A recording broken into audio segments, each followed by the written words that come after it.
was winter, snow was falling. It was winter, you were calling. And I heard you, and I trembled. Winter.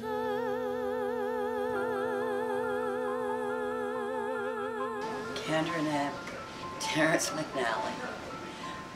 Now, John Doyle.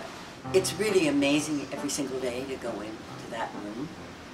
It's like it was when I walked into the room with Leonard Bernstein and Jerome Robbins, and it's 2014 and I'm still walking into the room.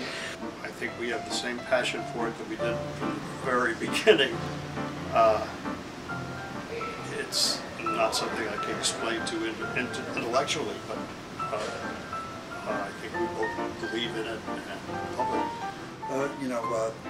John Doyle and Graciela Daniel, our choreographer, both very visual theater artists, and they work wonderfully together, and they're telling the story in very clear, strong images, and it made me excited again about the possibilities of what you can do with theater. I've found this a very invigorating experience. One of Cheetah's lines is, "I feel strangely exhilarated." I've been feeling that myself here.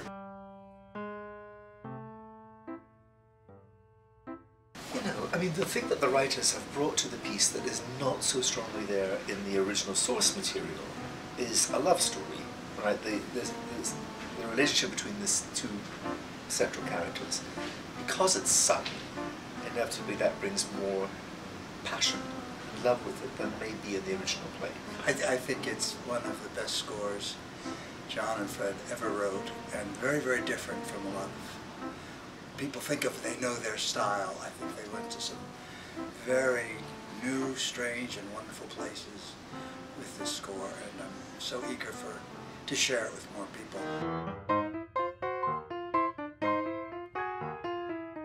The love story is a really wonderfully complicated one. Because, you know, these are two people in their 70s.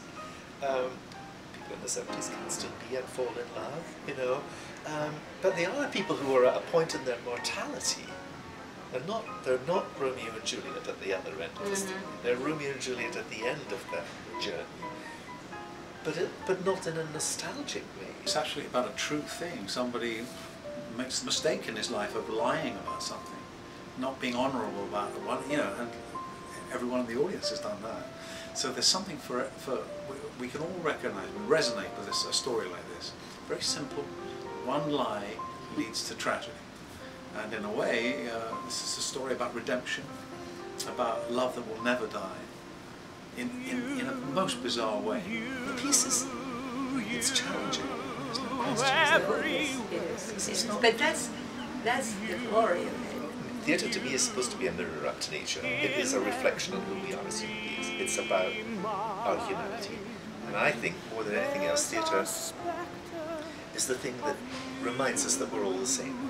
It explores our sameness. And I think this material does that. Years have gone by, it's true. Still my heart rushes to all my